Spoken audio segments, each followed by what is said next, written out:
ఎప్పటికప్పుడు సర్ది చెప్తున్నారు. వార్నింగ్ల మీద వార్నింగ్లు ఇస్తున్నారు. మీటింగ్లు పెట్టినప్పుడల్లా హెచ్చరిస్తున్నారు. అయినా కొందరు ఎమ్మెల్యేల తీరు మారడం లేదు.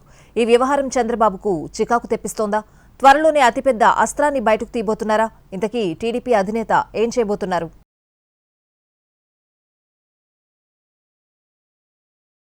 కొందరు టీడీపీ ఎమ్మెల్యేలు చీటికి మాటికి ఏదో వివాదంలో తలదూరుస్తూ సీఎం చంద్రబాబుకు విసుగు తెప్పిస్తున్నారు.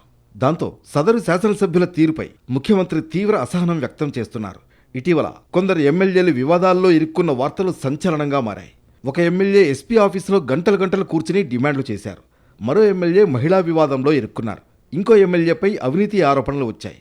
ఇలా వరుసగా వారు కాంట్రవర్సీలకు కేరాఫ్గా ఉండటం సీఎం చంద్రబాబుకు ఇబ్బందిగా మారుతోంది. చాలా సందర్భాల్లో గీత దాటుతున్న ఎమ్మెల్యేలకు సీఎం చంద్రబాబు గట్టిగానే క్లాస్ తీసుకుంటున్నారు. అయినప్పటికీ కొందరి వైఖరిలో మార్పు రావడం లేదని ఆ పార్టీ వర్గాల్లో టాక్ వినిపిస్తోంది. పార్టీకి ప్రభుత్వానికి చెడ్డపేరు తెచ్చేలా వ్యవహరిస్తే ఎలాంటి నేతనైనా సహించేది లేదని సీఎం చంద్రబాబు రాజకీయ వేదికలపై పదే పదే హెచ్చరిస్తున్నారు. అయినా తమకేమీ పట్టనట్లుగా ఎమ్మెల్యేలు వ్యవహరిస్తున్నారు. ఇటీవల నరసరావుపేట ఎమ్మెల్యే అరవింద్ బాబు స్వయంగా ఎస్పీ కార్యాలయంలో కూర్చుని తమ వారికి ఉద్యోగం కోసం డిమాండ్ చేశారు.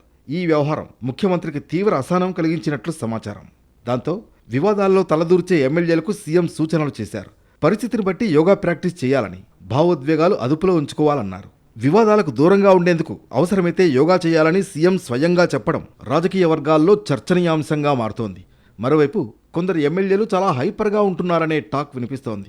గతంలో ఎప్పుడూ లేని విధంగా ఈసారి కూటమి ఎమ్మెల్యేలో కొందరి విషయంలో చెడ్డపేరు వస్తోంది.